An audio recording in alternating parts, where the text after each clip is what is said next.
Et salut tout le monde, ici Avant-Goisé Gaming, on va se retrouver pour une nouvelle vidéo.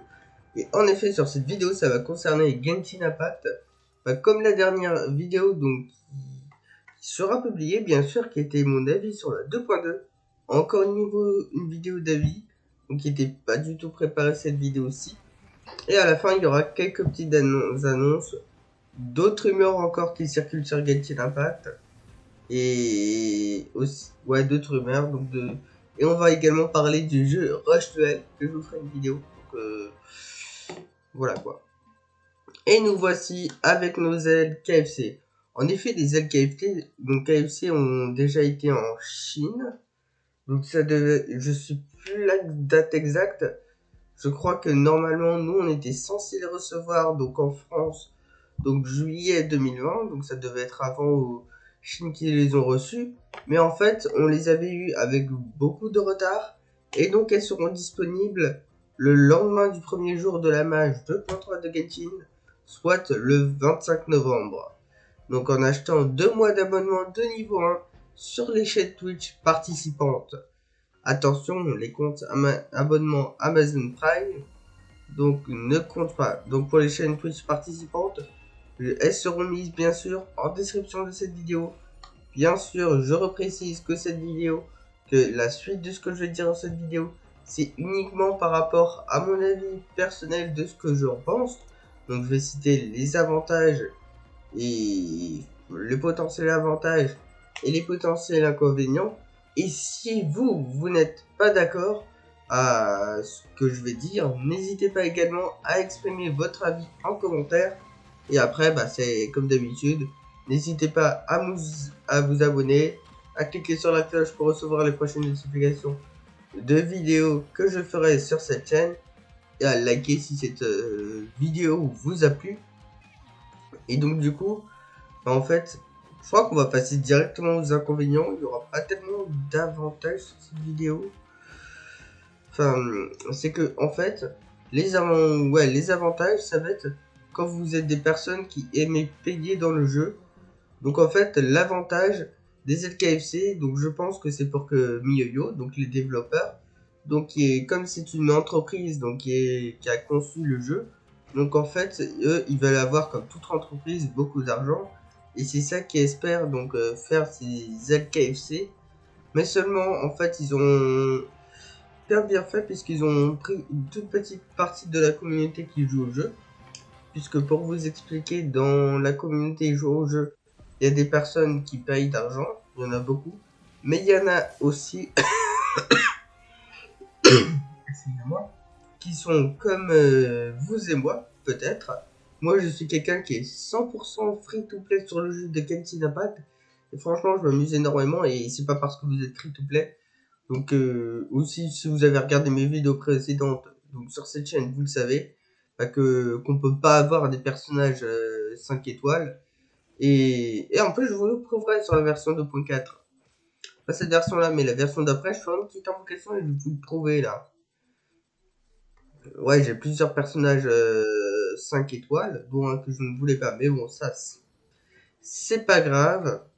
Et donc, en fait, c'est un réel inconvénient pour les free-to-play. Puisque, genre, t'es obligé d'acheter un abonnement de 2 mois d'abonnement pour avoir ses ailes. Moi, avant de faire des vidéos, bien sûr, j'ai réfléchi aux arguments. Et comme argument, je pense, c'est que l'anniversaire de Genshin, le premier anniversaire, il a été complètement raté. Et une des solutions pour qu'il soit réussi, donc qui était très bien, c'est pas de concerto gratuit, mais ça, c'est parce que c'est Google Play, donc qui ont mis une note vraiment, vraiment très basse et non représentative de Genshin Impact afin qu'ils se ressaisissent. Mais je pense qu'à la place de ça, ils auraient pu faire, je sais pas, ces ailes gratuites donc pour les free-to-play, donc pendant l'anniversaire. Comme ça, en fait, la conséquence que cela aurait eu, c'est que l'anniversaire, il serait complètement réussi, puisque ça aurait amené beaucoup de joueurs. Les joueurs, ils se sont dit, waouh, on a une aile gratuite sur Genshin, allez, on y va. Et en plus, c'est la collaboration avec KFC, un restaurant. Et donc du coup, voilà. C'est un avis plutôt négatif, et donc du coup, c'est ça. C'est ça, j'ai pas tellement de choses à dire. Mais voilà, en fait, c'est le débat que crée ces ZKFC, donc de Genshin Impact. Donc ça va satisfaire ceux qui payent, mais je trouve que c'est assez triste. Et donc là, on va passer. Donc je suis désolé, mais franchement, cette vidéo, elle va être assez courte. Mais bon, c'est pas grave, comme ça, il y en a beaucoup qui vont la regarder. Donc voilà. Aussi, j'ai de potentielles rumeurs à vous annoncer. C'est que, en fait, les 4 étoiles des bannières de Albedo et donc de Yula. Donc en fait, c'est un nouveau système de bannières. Donc ça, c'est suite à ça, c'est très très bien. Suite à des commentaires donc de joueurs des joueurs de Genshin Impact. Donc MiYoYo, ils ont décidé de changer le système de rerun. On aura 2 bannières de rerun. Apparemment, selon les rumeurs, les personnages 4 étoiles seront identiques. Et ce sera Rosaria, une lancière 4 étoiles, Cryo, une excellente... enfin, excusez-moi pour tousser, je suis un petit peu malade. Mais normalement, après mercredi prochain, donc après la match 2.3, tout va se solutionner. Donc, je disais que c'est une très bonne lancière Cryo 4 étoiles. Et c'est un bon personnage. On aura une DPS, une dégâts par seconde. Donc support Rosalia, donc c'est un personnage qui va aider vos personnages DPS. En plus, il y a son déchaînement élémentaire qui va lancer une lance qui va infliger des dégâts cryo de zone aux ennemis. Tandis qu'avec ouais, je crois qu'elle peut faire deux choses en même temps. Elle peut faire en même temps, donc c'est une healeuse, donc elle peut healer vos membres d'équipe et vos personnages. Et en même temps, elle sera un DPS, donc avec un déchaînement élémentaire, et c'est très très bien contre l'hypostase Géo. Et également pour les nouveaux personnages Géo, on aura un nouveau set d'artefacts, également pour soigner vos personnages. Et ces artefacts, ce sera donc dans un donjon qui sera disponible sur l'île de Seraï. Donc l'île de Seraï, c'est à partir de la match 2.1, donc que vous aviez accès. Donc après avoir fait toute la première partie de la quête d'Inazuma. Et donc on avait accès à ceci. Et aussi Bennett, franchement celui-là c'est un très bon personnage. Que quand vous avez regardé mes vidéos, là à partir de ce jour où je posterai cette vidéo, je vais changer Bennett à place de lui, donc je vais mettre Thomas. Vous pouvez regarder donc pareil dans ma vidéo d'invocation du Tao que j'ai obtenu, que j'ai pas mal de chance d'après moi. Donc que j'ai obtenu Thomas et je vais le tester. Mais franchement, Bennett c'est un très très bon personnage. Il faudrait... Tiens, aujourd'hui après sur Genshin, je vais essayer d'avoir le restant de matériaux nécessaires pour augmenter Bennett. Et le jour de l'apparition de la mage 2.3, on se fera un petit guide sur Bennett. Franchement, où je vous montrerai que Bennett, malgré qu'il soit en 4 étoiles, en augmentant son niveau, enfin faut pas tellement l'augmenter, donc vous verrez dans le guide, mon premier guide que finalement je ferai sur Bennett, sans avoir des aptitudes montées. Par contre les artefacts ça faut l'avoir, mais n'ayez pas peur, c'est totalement simple, et que Bennett il peut faire des choses pas mal. Aussi d'autres informations. Donc ça, c'est pareil, potentiellement vrai, potentiellement faux, on ne sait pas. Ça, c'est ma mère qui me l'a dit, puisque elle sait que j'adore très très bien Genshin Impact, et que elle, quand elle voit des notifications sur sa tablette de Genshin Impact, elle me dit, tiens, Genshin Impact, ils ont eu des projets, donc un projet par rapport au mode multijoueur. Et donc ça, c'est très très bien, donc par rapport au mode multijoueur. Donc c'est un an après la sortie du jeu, on rencontrait les problèmes sur le mode multijoueur. Donc en fait, le mode multijoueur, le problème, c'est que tout le monde a fait tout le contenu de la carte et tout le contenu du jeu. Et donc du coup, le mode multijoueur, c'est juste pour aider et il n'y a pas vraiment de réel intérêt. enfin, dans les mises à jour, ils ont amélioré le mode multijoueur. Donc aussi, donc par rapport à vos équipes, donc qui ne deviennent pas trop n'importe quoi. Aussi que quand vous faites des synthèses, donc vos ennemis, donc en mode multijoueur, vos amis en mode multijoueur, ben ils seront là. Et là, ils auront un nouveau projet, peut-être des améliorations.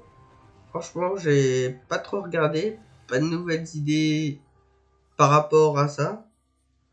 Et donc du coup, voilà. Et donc là, on va passer à la partie de Yu-Gi-Oh! Rush Duel. En effet, ça sera l'objet de la vidéo de samedi qui sera consacrée à Yu-Gi-Oh! Rush Duel. Donc le jeu où puisque dans ma chaîne YouTube, je stream également, donc enfin je stream pas, pardon. C'est le mauvais terme. Je streamerai l'année prochaine. L'année prochaine, je ferai des lives. Mais là, je fais des vidéos également énormément sur Yu-Gi-Oh! Duel Links. Et j'avais fait une vidéo où j'avais parlé de l'économie du digital, de la plateforme digitale. Oui, ça y est, je retrouve le mot. De Digital Next, où ils avaient annoncé Yu-Gi-Oh! Rush Duel, donc le fin septembre. Mais finalement, vous trouvez la source. Mais finalement, ça a été décalé, donc là, à la date qui sera officielle, le 7 décembre. Et donc, on va essayer de voir, et donc on verra samedi. Donc, en fait, le trailer que nous aurons fait, donc Konami France, on va changer bien sûr. Donc, par rapport à ce trailer, et par rapport au jeu, en fait. Castlevania, voilà. Rush Duel, Dawn of the Battle Royale sortira le 7 septembre sur Nintendo Switch via le Nintendo eShop. Donc moi bien sûr je ferai comme une vidéo pareille que celle-là. Donc là on peut voir voilà le trailer. Donc on analysera le trailer et tout ça. Donc je dirai ce que... On va arrêter. Ça s'arrête pas. Ah si c'est bon. Je dirai ce que j'en pense et tout ça. Donc ça sera vers Noël. Donc je ferai une vidéo sur ça pour dire ce que j'en pense et tout ça. Parce qu'en fait, pour ceux qui ne savent pas, ce jeu Yu-Gi-Oh! Enfin, c'est pas le jeu, c'est Rush Duel. Donc si vous ne le savez pas, donc je mettrai en description des liens des épisodes. Enfin, je me suis tellement concentré sur Genshin que là j'ai un petit peu oublié les épisodes de Yu-Gi-Oh! Rush Duel. Mais on a une série basée sur Yu-Gi-Oh! Rush Duel. Donc on a celle-là.